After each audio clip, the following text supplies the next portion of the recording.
let me ask you first to identify yourself, and what was it that you did for FVR? Yeah, my name is Rene Valencia. I served under President Ramos 3 times, actually, Ooh. over a period of 10 years. No? First, when I was a second lieutenant in the Philippine Army, after my graduation from PMA, I was fortunate enough to join the elite First Special Forces Group, which was then founded and organized by the then Major Fidel V. Ramos. Of course, this was after a very rigorous selection and training process. So I think at the time, Major Ramos, he took up Special Forces training in Fort Bragg in the U.S. He came back and he organized the first Special Forces group in the Philippine Army in the Philippines. So That was your first encounter. that's right. So what was the young FBR like? Oh my gosh. At that time, of course, we were young then and newly graduated.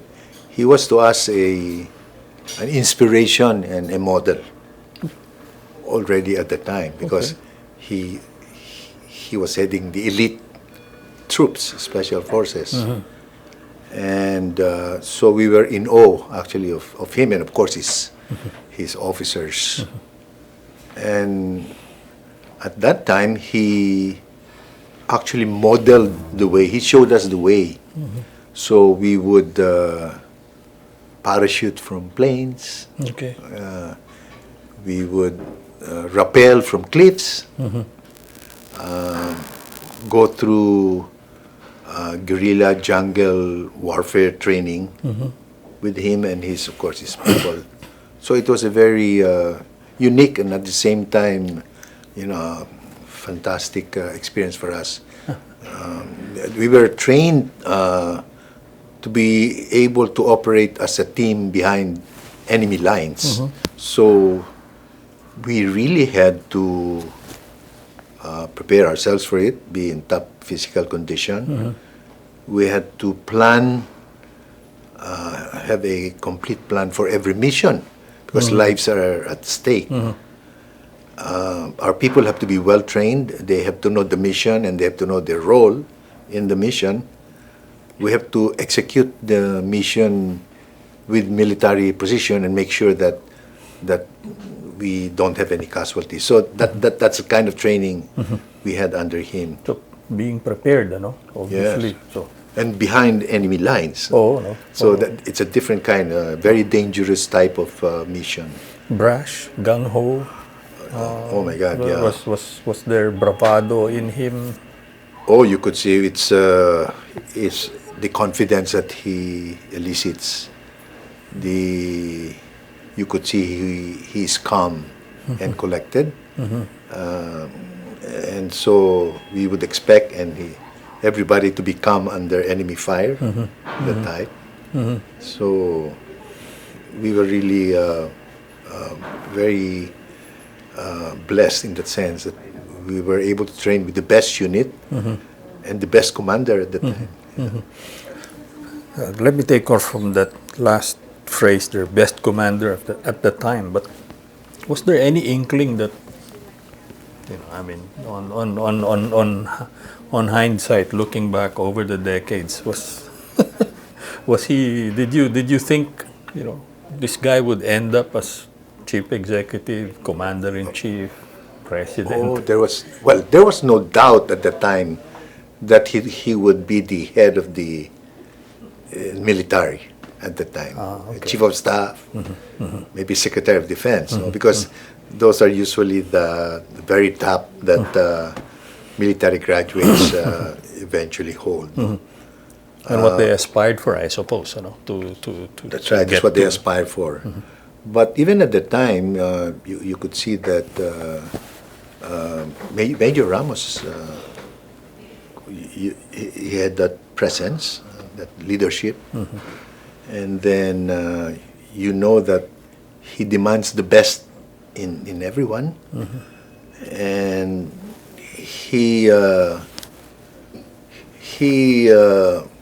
does everything that he expects of people and more.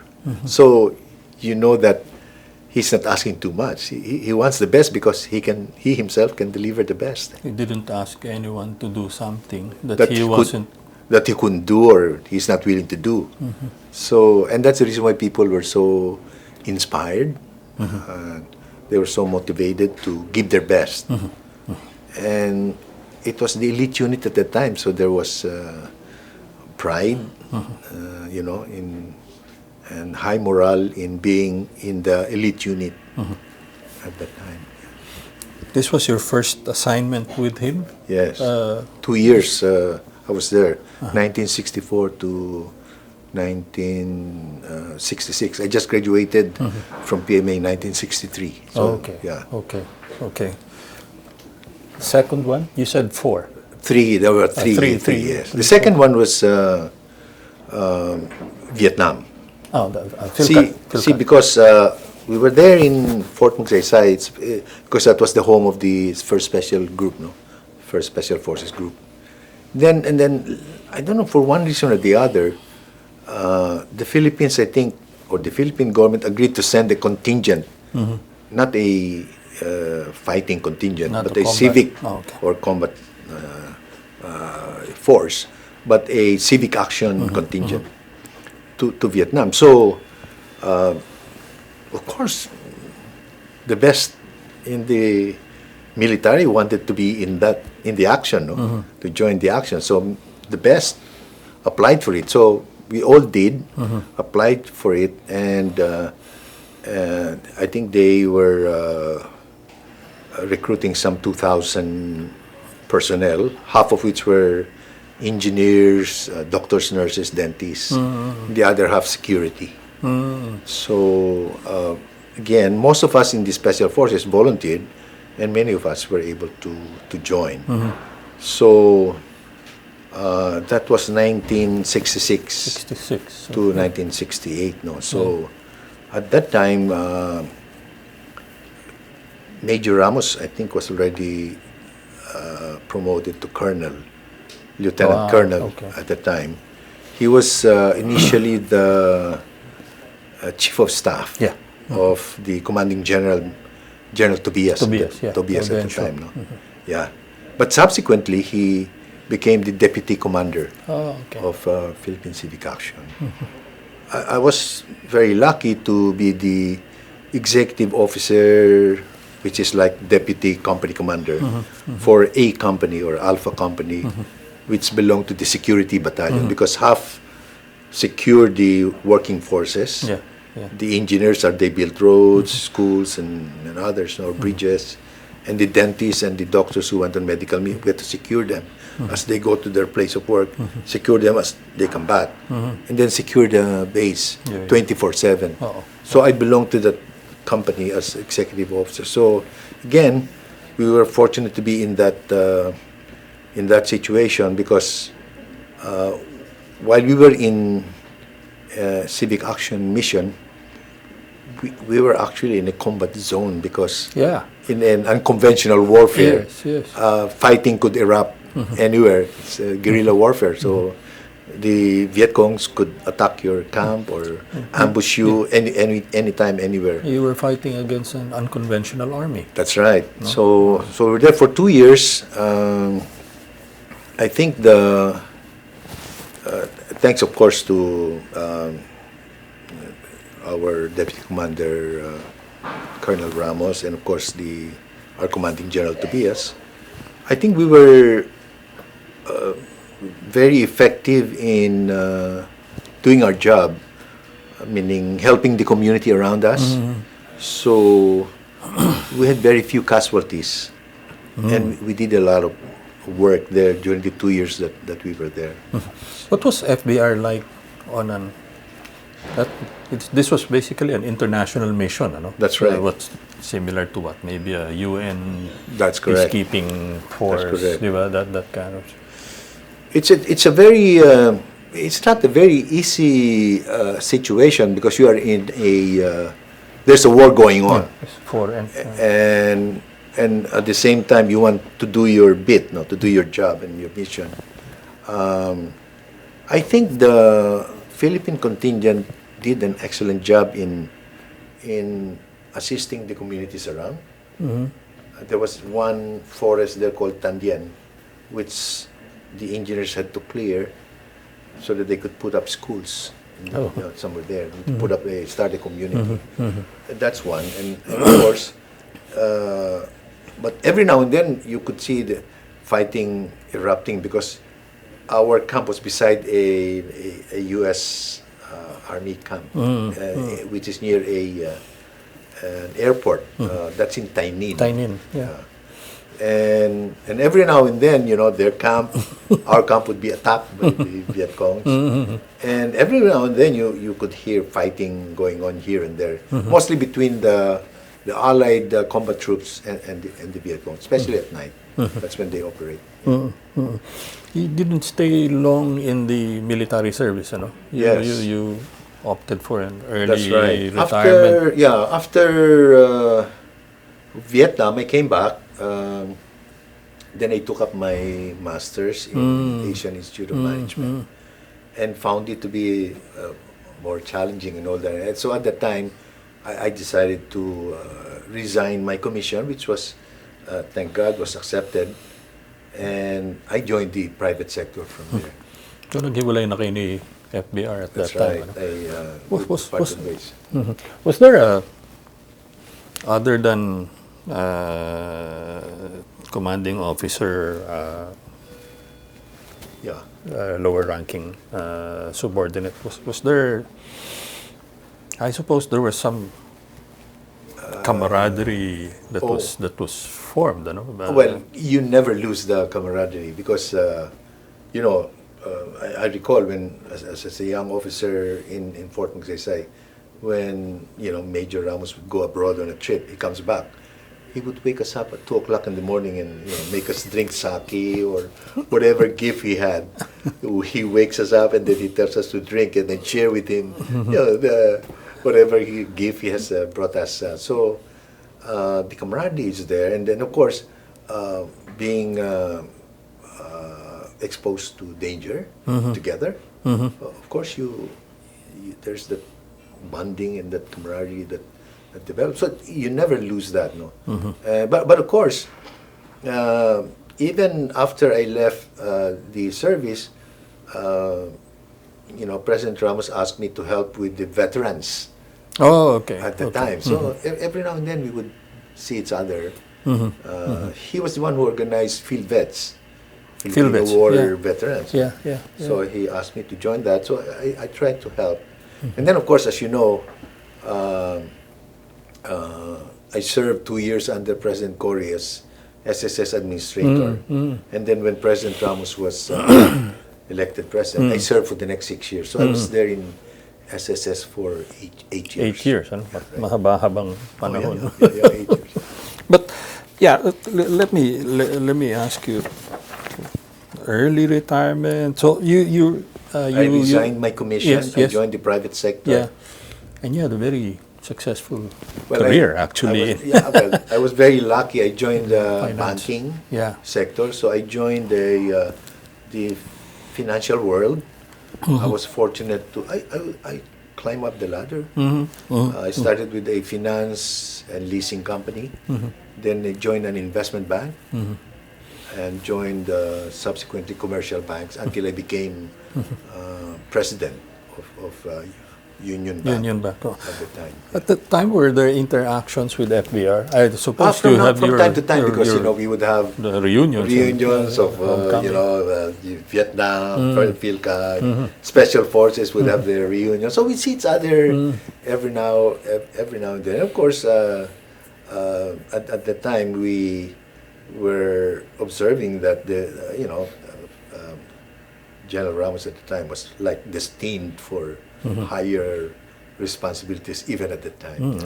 His star was rising, That's right. He eventually headed the constabulary. That's right. So he was head of constabulary. he was deputy chief of staff to General Yes, Ramos, right? yes, yes. But we knew that, he deserved to be the top. And because of what he was doing at the time, it was making sure that the armed forces, the units under him were united, and he was trying to, he was professionalizing them. We knew that he was destined for higher responsibilities even at the time. But I suppose you were, you had the same, the shared, the shared times together in Yes. combat, in the service. But this time you were looking from a different perspective. You were This one is public service now in a bureaucracy. No, but you were a private citizen. You were in the business community. That's right. There were calls for FVR to pull out of the Marcos administration, I know. and yet he stayed on. Yes, I mean, I was in a group at the time. who asked him to do so? I joined them. No. Diba? Am I right there? You were I was the one who arranged the meeting. the meeting. Yeah. That's right. Of the, how do they call themselves? The ladies The Blue Ladies. of Cory. Of Cory. Okay. I forgot the name, but Oo nga, no? di ba? They arranged for a meeting. This was before the EDSA revolution. In the afternoon, they asked me because they knew me. Cory's Crusaders, I think. Okay, there you are. Yeah. Cory's Crusaders. So these were all ladies. And they asked me to arrange a meeting with the then General Ramos. So I was able to arrange. So that was, it was a 2 p.m. meeting at his residence in Alabang. So I was one with another gentleman, but they were all ladies. And that was the message. I said, sir, why do you continue to serve under a dictator? And they're basically using you to, as some kind of a deodorant to make the administration look good. No? And he said that I cannot leave my people in the armed forces. I have to take care of them. If I leave, he said, I wouldn't know what would happen to them and what would happen to the country. He said, by staying, at least I can be sure I can take care of the people, and I know that we will serve the country well. That's how he said it. But of course, shortly after that, he excused himself, and because he got a call. I believe he got a call from. But how did you read that? I mean, his response. I mean, he didn't want to leave his men. Yeah. Well, he was worried because they were going to be corrupted, or definitely. No, he was like he was trying there. to hold not only the people together, but even the country together. It's like instead of the people splitting and fighting each other, instead of a civil war erupting, he was trying to unite. That's the reason why he didn't want to leave, to make sure that, to avoid conflict, to avoid the civil war that could happen.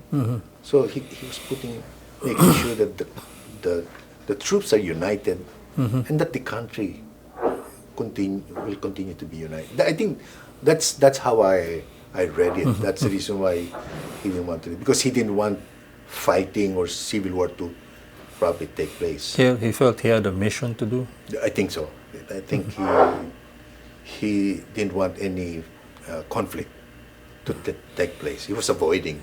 But shortly after that call, he said, "I'm sorry, but I'm being called." And that's when he went to Aguinaldo to join Secretary Enrile.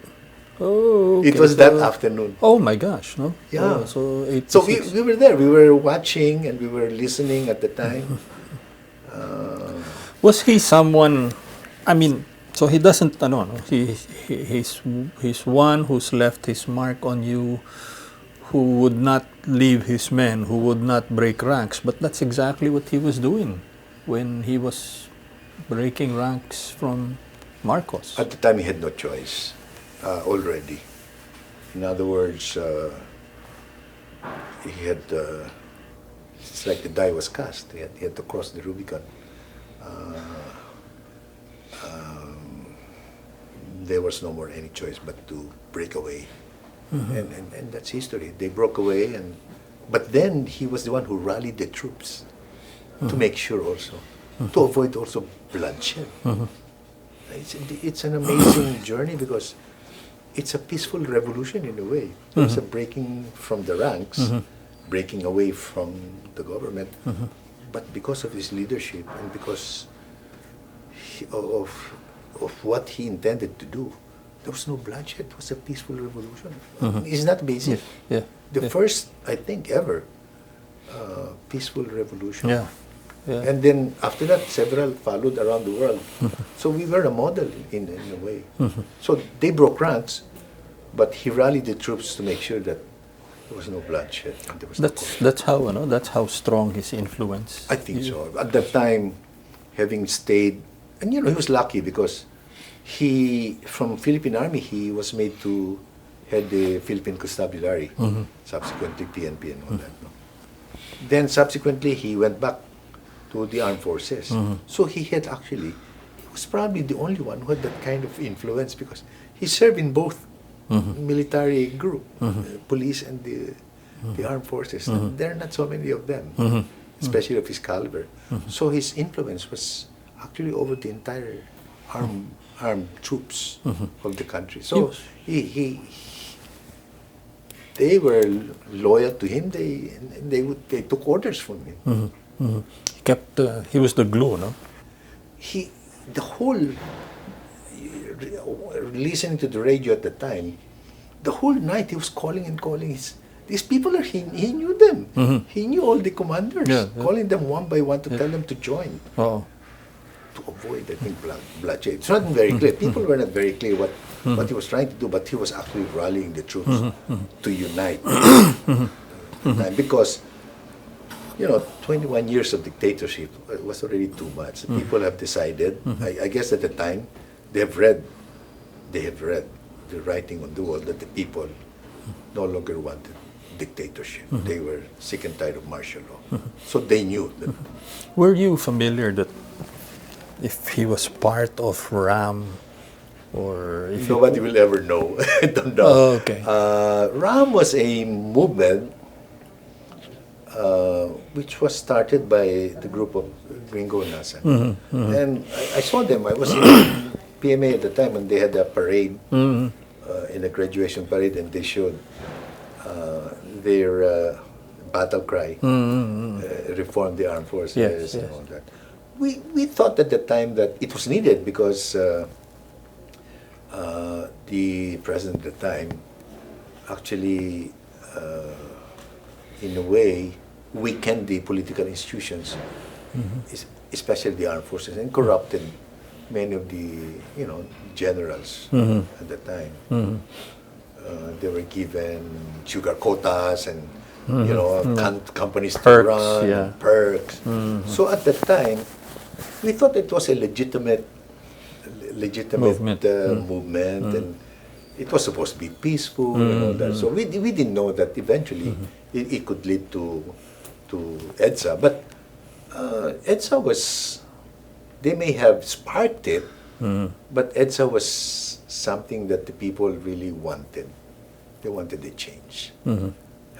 They sparked it, but without the people, protecting the General Ramos secretary and really in Aguinaldo and Crame, there could have been bloodshed, and they could have easily been overrun by the troops because the government troops were much larger, but because the people protected them and surrounded Aguinaldo, and we were there. My wife and I were there among the people who tried to protect. And so it was something whose time has come, which is enough is enough, and people wanted to change, and they read it. I think that's why they decided to break out. I think that was it.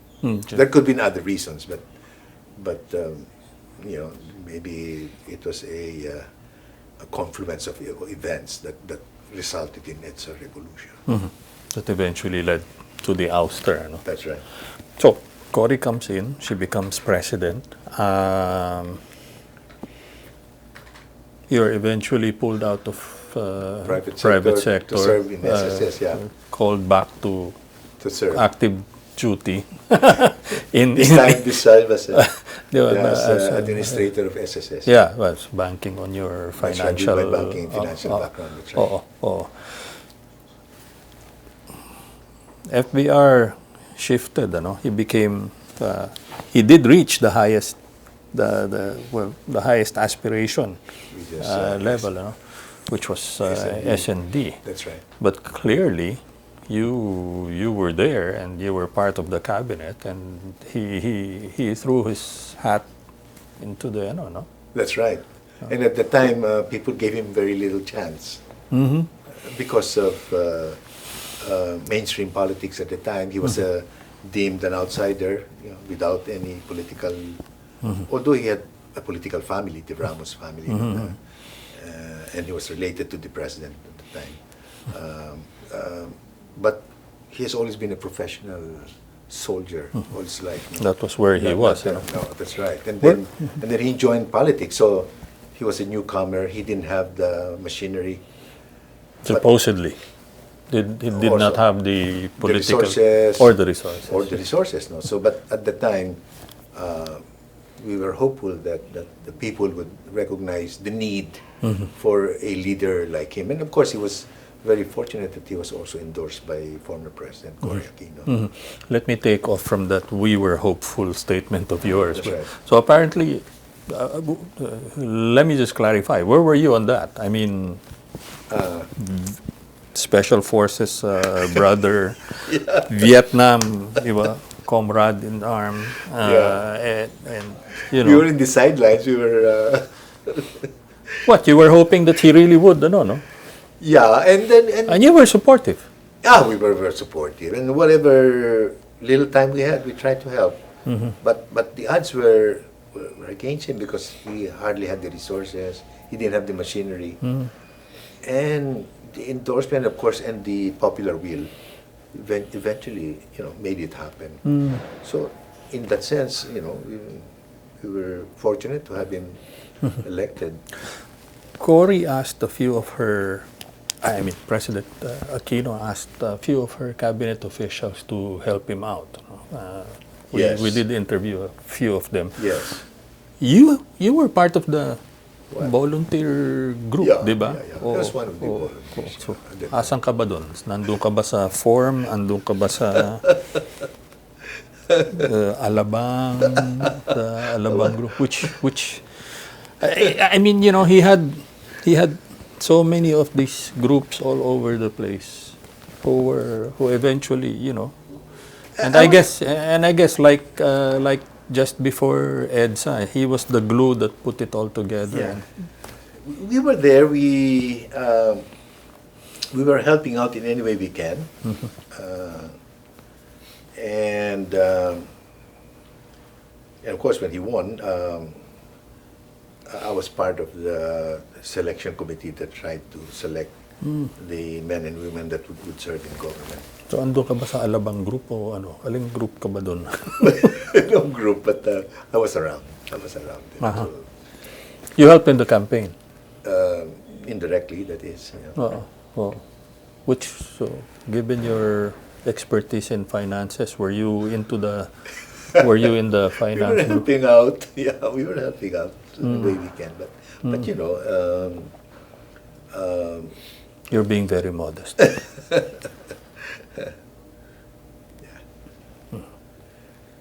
So we tried to help in any way we can, and of course after President Ramos was elected, he asked me to stay on as SSS administrator, and I stayed for the next 6 years. Teka, you also said that you were part of the selection committee team, Yes. So sino nandun? Si Justice Carpio, di ba? Sino ba? Who was in I'm the... not sure they wanted this to be mentioned. I was in a small group of about 8 to 10. Yeah. And we went through biodata of various candidates for the cabinet positions. And so what we did was out of the candidates, we came up with 3 names to be submitted to the president for each and every key positions. It was the president who decided them. Of course, sometimes he had his own personal choice.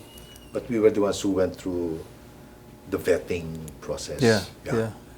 Initially, that was. Because after that, I think the machinery, the government machinery, the political machinery took over after that. Yeah. But if there's something that can be said about those, the initial selection for cabinet posts and various agencies of government was that it was a very diverse, selection, and the other impression is that they were rather deep. We had a very good team. Very And- good team. And We took, this we tried to weren't select the best. Yeah, and they weren't exactly the bright and popular in the limelight. Many of them were really professionals. There you are. Very competent. We knew that they would be effective executives and run the departments very well. So I think, and at that time, because it cannot be that you only select your friends or the people around you. There'll never be enough. Wow. You have to look at the entire field and get the best who can serve the country well. So, and President Ramos was, I think he had that experience and management experience to say that, hey, select the best, see how they perform, and if they don't perform, just replace them. That's Well, simple as that. how did that kind of thinking from FVR influence, for example, the work of the selection committee? You guys were hard pressed to come up with some real fast recommendations as well. No? Because FVR is a, how do you call it? It's a complete executive. He knew. When you run a huge organization, you just go through a process, and then try to select the best based on their data and all that. Many of the people, he knew them. They also have the stature. So when he took over as president, he had a complete lineup. Yeah. He had a complete lineup. And then from there, he allowed the secretary to be the one to recommend, the rest of the organization. Down the line. Down the line. So he was well prepared when he took over, because immediately almost all the line positions were filled up by very competent people and deep. He had a deep bench. You're talking FBR and equating his name to executive, but he was a military man. I mean, No. Okay. Military men are executives in a way, because many of the management principles came from the military. Okay. The pyramid structure, logistics, operations, organization, planning, leading, organizing, controlling. Many of those practices were done by the military, because to fight, in the past, like Napoleon and all the others, you have to move people, you have to motivate them, you have to inspire them. You have to have an organization that operates like a well-oiled machinery. You have to be a good executive. In other words, you don't have to be only a leader, you also have a good manager. And FBR possessed that. He was a good leader, and he was also an excellent manager. Not like, he would not micromanage. Immediately you know that if people are not experienced, they micromanage. They want to get involved in every detail. Yeah. That's not the case with President Ramos. He would, you would agree on the mission, and he would delegate. And then from time to time, he wants to receive reports to make sure that you hit your targets and all that. So he was probably among, I don't know, but at least he was prepared. He was not only destined to be a good leader and president, he was prepared for it, and he prepared himself well. And that was, I was going to get into that, Yeah. So it wasn't really, It's not as if it happened. by accident. No. He was destined, but he also prepared for it. And even when he was a young officer, you could see that everything has to be well planned. Leaving nothing to chance, di ba? Training your people well so they can execute the plan, with precision, and making sure that your results are obtained. So he was really not only a good leader but also a good manager. Catchphrase. And the results, you could see the results. Yeah. Catchphrase management tool of the time was complete staff work. That's right. They call it complete staff work, but in the military we call it the entire process, end to end. You plan and you plan well. Then you organize for it. You make sure that first you assess the situation. Right. Then, having assessed, then you define your mission, what you intend to do. Then you organize for it, and then you make sure that the logistics are in place. Then you execute. Then while you're doing that, you have to make sure that nothing goes wrong. There are very few casualties. That's really a management in action. But you don't deal not only with money and resources.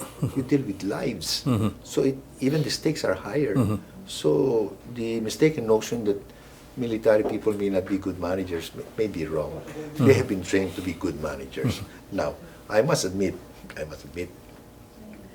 that maybe what the military at the time did not teach well was making the best out of the least resources available. You call that efficiency, which of course over time, was evolved. So now you're not only there to make sure the mission is accomplished, but it shouldn't be a Pyrrhic victory. You win, but you also lose in a way because you lose your capability. But you win with the least resources, and the less lives lost. Something like that. He brought that philosophy and attitude into it, That's right. So into the job.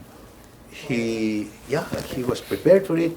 He did very well. So not only did the FVR help free the country and the nation from a dictatorship for 21 years or so, he professionalized the bureaucracy, and especially the military and the police, because you will probably observe that during his term and even after, you don't hear any more of military adventurism and coup attempts. That stopped. Well, because not because by accident, because after President Cory's term, they made sure that the military should change their mindset.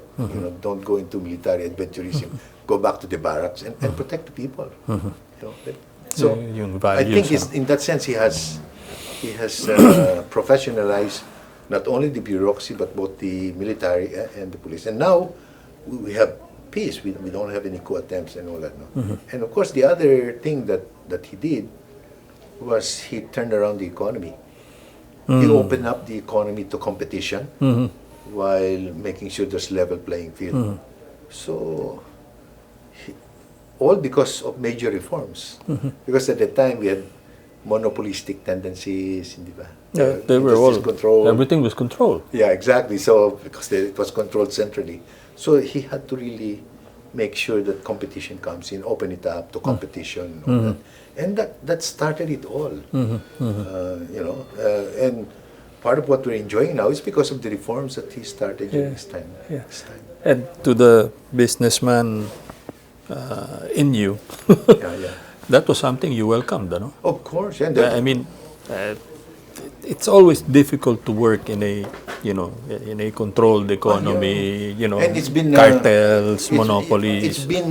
It's been history tells us that the best is a market economy, a responsible market economy, rather than a centrally planned economy. Communism failed because of central planning, central control, and so that's what he did. He tried to reform, get away from monopolies, open up the industries, and that's what we're enjoying now. Our industries are doing very well because of that. But you stayed on, ano? I mean, weren't you hoping to get back to private life? I mean, you were in the SSS.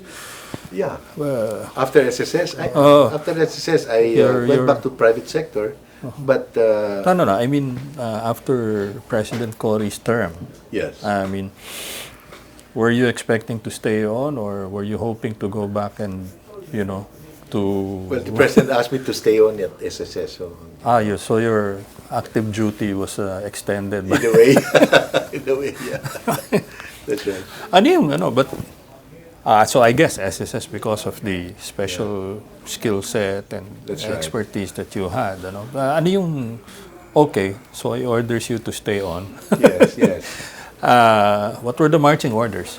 Well, okay. The president, well, I'm paraphrasing, wanted to ensure that our people had the best social security protection they deserve. Okay. A very simple, instruction or mandate, no? But it required a lot of work because at that time when I joined SSS, it was centralized, meaning and most of the operations were manual, Yeah. paper based. So if you were a pensionado from, or you retired somewhere, let's say in Mindanao or somewhere up in northern Luzon, you have to go all the way to Quezon City to apply for your Oh my. pension and all that. So manual, centralized. So thanks, of course, to the support of the president, I managed to computerize the SSS. Of course, my predecessor, the ambassador, Joe Quisha, centralized the back end. But the front end was still manual and centralized, meaning at the head office. So what we did was to computerize the front end, meaning the branch, and then expanded the branch network to cover the country, but fully automated with access to the back end database so that they could decide in giving benefits and loans to the members where they are. At point. That's right, on the ground. And because of that, by the time I left, there were over 100 or so fully computerized branches that were serving our members. No? And because we computerized and decentralized and expanded our network, many good things happened. No? First, we improved the service, of course. Yeah. Much faster because you don't have to go to the head office, follow up for months for a very small Amount. so the processing time became much shorter. But the beautiful thing about it is because we had a nationwide branch network, our coverage went up. When I took over, we were 12 million members that were actively. Yeah, right. By the time I left, there were 19 million. Okay. 19 million members. Okay. And then, because we had more members contributing, of course, the resources grew. But the other thing that happened during the time of President Cory and President Ramos was that we not only covered the formal sector, we tried to cover the informal sector, meaning household help, the underemployed, meaning the vendors, the market, Market and all vendors, that, yeah. all market vendors and all that. Transport. Even the Drivers. OFWs. Okay. Yeah, the drivers, yeah. These are, many of them, entrepreneurs and all that, no. So we tried to cover the informal sector because now we had branches, we could now cover them and campaign for their membership. No? Then OFWs who went abroad, generally they have their own social security coverage abroad, so so they don't contribute. But we went out of our way to tell them to voluntarily continue with their contribution, and they can afford because they earn higher. So that's also the other thing that happened. We were able to convince the OFWs to continue with their contribution to the Social Security. So in that sense, our assets grew from 50 billion at the time when I entered. By the time I left, it's about 170 billion pesos because of Times because three. of what happened. Yeah, Three times four. That's right. That's Oh. something like that. So, and of course, also during the time of President Ramos, we introduced ID, identification card with biometrics. Already at the time. Yeah. Now they have an ID law, but at the time that was 1997, 1998. We were the first one to introduce in the whole world, I think, Social Security, an ID with biometrics, fingerprint, automated fingerprint identification. Already at the time. Yeah. But here's the thing. I mean, expanding coverage, being, at the point where the service is needed. That's right. That pretty much tied up with FBR's broader vision of That's correct. empowerment. That's correct. Not leaving the little guy behind. That's correct. That is his philosophy, President Ramos. That's why he keeps saying that. I think caring, he said, daring, and sharing. Caring because he cared not only about our people, but also for the poor. He cared about the poor, no? He wanted them to have better lives and all that. But he dared, meaning he tried to institute reforms, which was difficult because, you come from a centrally controlled, monopolistic type. You have to break that up. And of course, you'll get resistance. Because those who are affected are the ones in power and who have the resources. So he was the one who dared do those reforms. And then, of course, you care, you dare, and, with the changes, with the benefits, you try to share with the rest of the people. So that's his entire philosophy is, I think, stated in those three words. To be caring, and daring, and sharing. Were there revisions to the SSS mandate at that time? Ito na yun, yung expanded coverage, or was there need for legislation to? There was. There was a need at that time. That was pushed during your watch. It happened. Yeah, it happened in 1997 when the law was amended, because first of all, the SSS is like a government financial institution, no? And we were categorized with the rest of the bureaucracy. So at the time, even our pay were standardized with the rest of the government, whereas we were competing with the rest of the banks and other financial. So clearly, we would not have the people if their salaries were so low. So that was part of the reason. The other reason is it was tough already getting the records manually. So we had to change the law to accept electronic records. There you are. Yes. Because in line with technology and all that. So now you could see that you could electronically remit now your contributions. You would know what's going on. So the introduction of technology was part also of the law. And of course, they changed the minimum pension. If you have 10 years of contribution, they peg at the time the minimum to 1,400 pesos a month. And if you had 10 years, 20 years or so, it was double that, 2,000. Pero maliit pa rin. Maliit pa rin. But now, by the time I left at the time, our average pension was already hitting, that was 1998, 6,000. But before that, it was less than 1,000. Right. So 6,000, and then if you had 4 dependents below 21, you get 50% more. So 9,000. But now, I think pensions now are much better. It's much better now. Much better. Can still be better. But The other thing is, well, you had to break up a few syndicates as well inside, right? Meaning, there were people who manufactured ghost beneficiaries, ghost members. That was when I came in. We were able to get rid of that because what happened was people used to have avail of loans, use loans, use other people's name for loans. Oh, there you are. That was the report and the allegations at the time. What we did when I came in was we made the records available to the members, so you can check your records electronically to the internet. And then when there is a loan granted, immediately the member is notified. So you cannot use somebody else's name for a fake loan or so. No, that has been stopped a long time ago.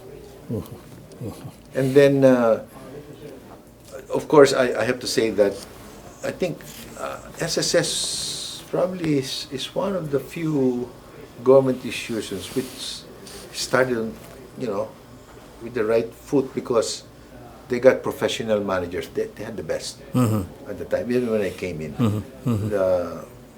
we had very good people. I didn't have to hire people from outside to join us. They were very good professional managers who have been there for years. Even, I think during the time of Magsaysay when they started, the President Magsaysay when they started SSS. Yes. So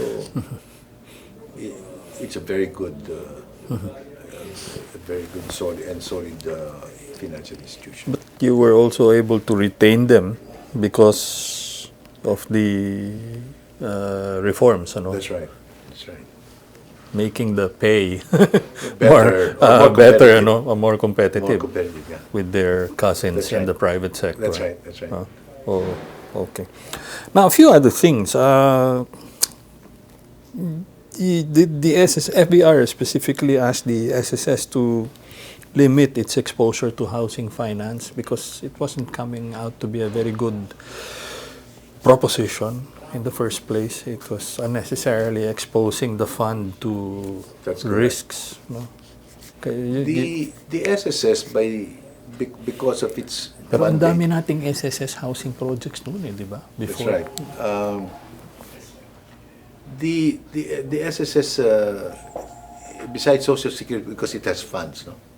So our investments were mostly in government securities, but besides that, we supported hospitals.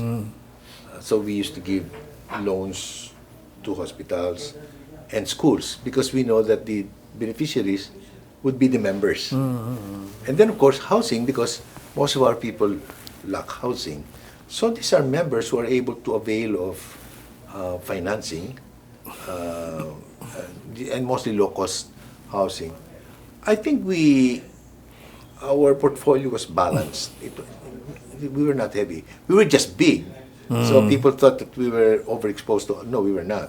Our Okay. portfolio was well balanced, and there was not. And then, of course, part of the housing that went through Pag-ibig, I think, they were partly secured by the national government. So if problems occur, we could go after the national government guarantee. So that was not a problem. Okay. Your tour at the SSS, though, was not without controversy. Can you respond again Sure. to allegations of crony favoritism? Yes. Ramon Jacinto, Jose Panlilio, former Chief of Staff Lisandro Abadia for loans that these they were- reportedly Okay, these were Secured. not loans from SSS. They weren't? No.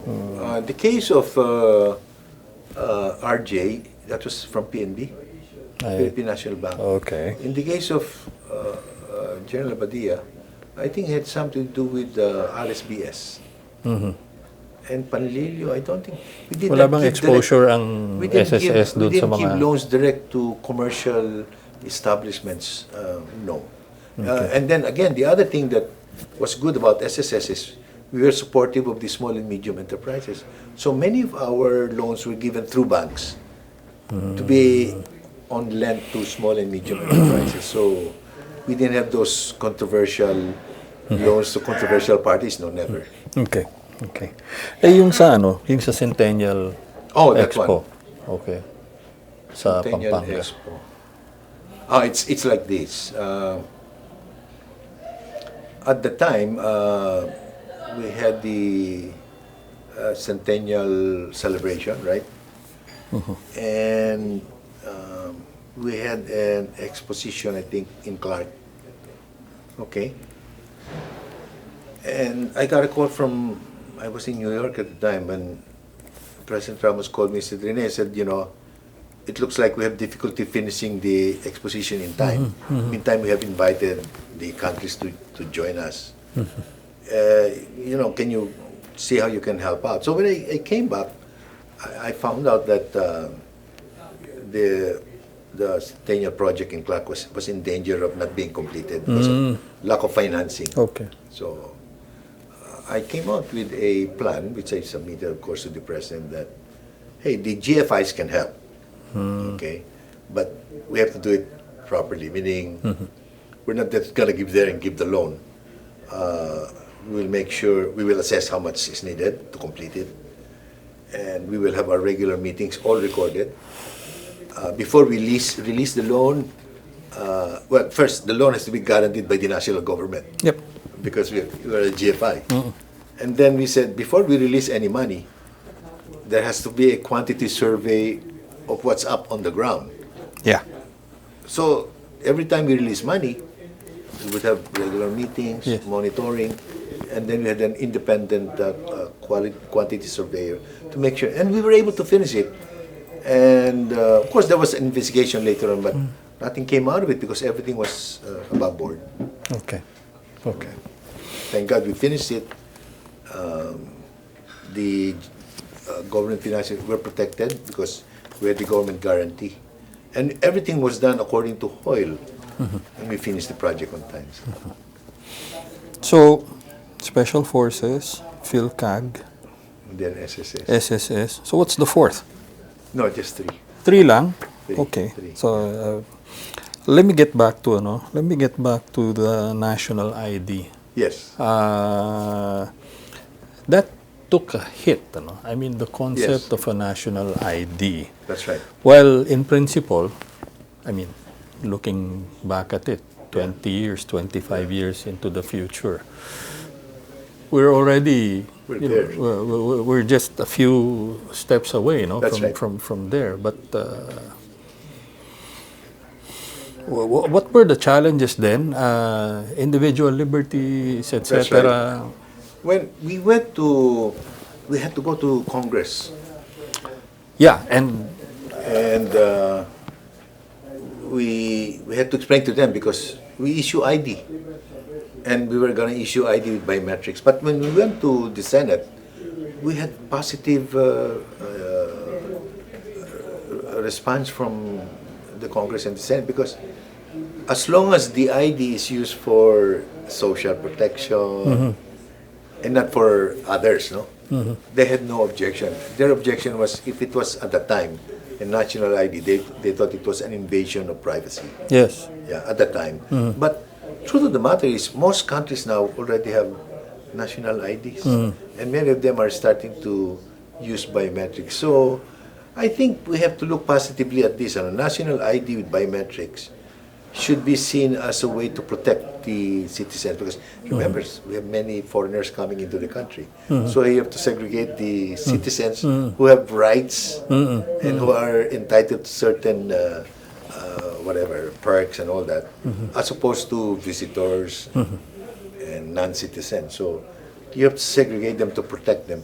Secondly, it shouldn't be used as a means to control movement, that, restriction. or restrict movement, etc. So it should only be used for speeding up, let's say, for example, conditional cash transfer now. That should help. If you are able to properly identify those who deserve to have conditional cash transfer. So it should lead to efficiency in delivery of public service. Of government's services. Yeah. But it was thumbed down, and eventually even the Supreme Court now made a ruling against it. But now, you already have a law for the national ID, and they are now working on the implementing, signed by right. President Duterte Yes, recently. yes, it is. But, well, I guess what I'm leading to is it was an idea. It was the right idea but presented at the wrong time. Maybe at that time for the national ID. Yeah. But we had our SSS ID, which we never had any problems. Because it was specific to Specific for Social Security and for the delivery of services, release of pensions and allowances. Right. FVR was to what, 25 30 years ahead of his time. He was. I mean, because he's visionary. So maybe at the time the conditions were not right, but now, obviously, you know, people have accepted it. So I think they're on their way to implement it. They're coming out with implementing regulations. Okay, the other assignment was the veterans. Oh, Tell me about the veterans. well, Meron you know- siyang pinatutukan sa'yo talaga di ba? Hindi naman. But he was one who organized field vets, because the government's supposed to take care of the veterans. You have the So you have PVAW. PVAW, yeah. Yeah, that's right. So, but he thought that more help was needed from the private sector. That's why he organized Philippine War Veterans, which is a small non-profit organization, which was headed by him and Secretary de Villa. I was there only to help out. So when I was When there, was we were this? during the time of President Ramos. We were his term. raising money, Okay. and then whatever money we raised to provide medical assistance to veterans and all that. It still is. Still is an active. It's run by Secretary de Villa. He's the president. But okay. I think President Ramos is the honorary chairman. Chair. Yeah, because he was the one who organized it. So I was there only to help out. I was in the board, but not anymore. Yeah. What would you remember most from your stint with FVR? FVR. Or is there an FVR moment for you? No, it's always been. I felt being blessed to have served under him, because he was really an inspiration and a model, not only to me, not only to my colleagues, but to the whole country. His brand of leadership is outstanding. He has done so much for the country. He loves his country so much. And even now, in retirement, he continues to promote the country and to work for the country. No? So, I think kumbaga,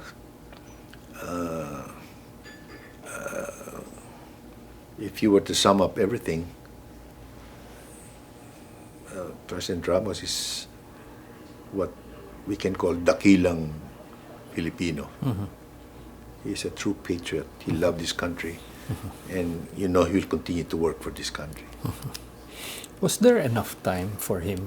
I mean, six years. You know.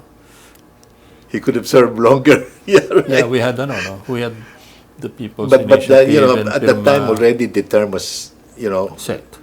for one term, 6 years. So now I understand under the new proposed changes in the Constitution, they are again going back to 4 years, plus another term of 4 years. So, Did you which was the old support? one. Did you support those moves? Where were you on Pirma and the People's Initiative?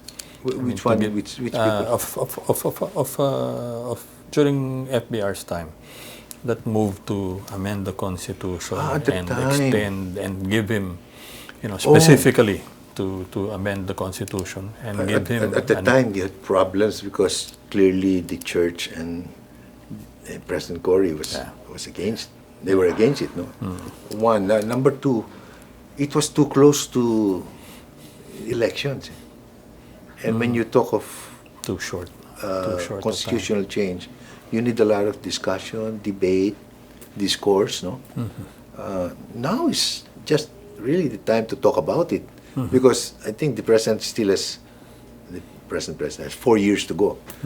So there will be enough time to debate, to discourse what is best for the country. At that time, there was not enough time. And then, of course, the church, Cardinal Sin at the time, and President Cory were against it. So maybe it was not meant to be.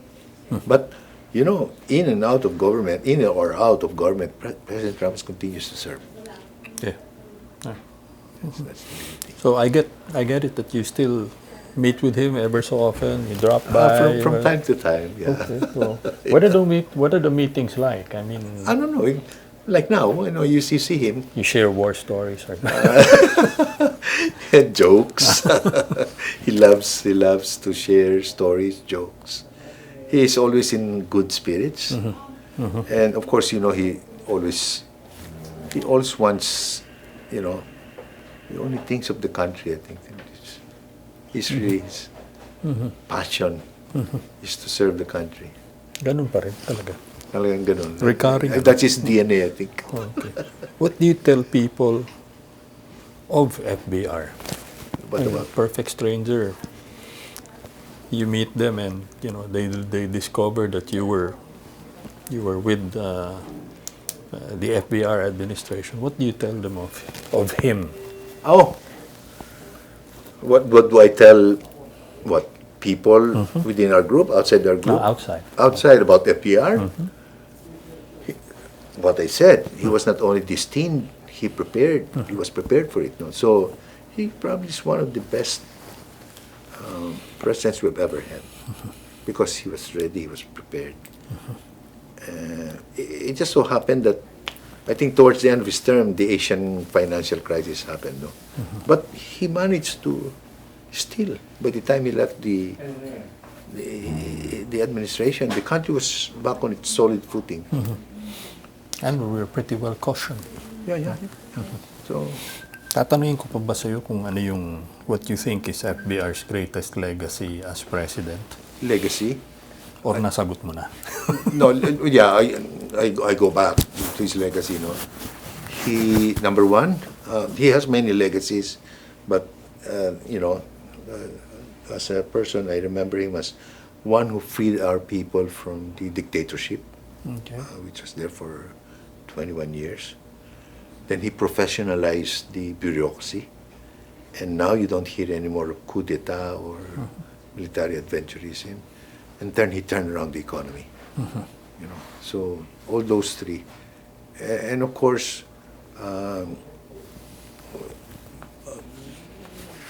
above everything else, he continues to be a good inspiration and model to all the Filipinos. If all the Filipinos are like him, this country would not be facing the problems it's having right now. Thank you very much, sir. Pleasure. I hope Maraming I salamat. contributed. Oh, yeah.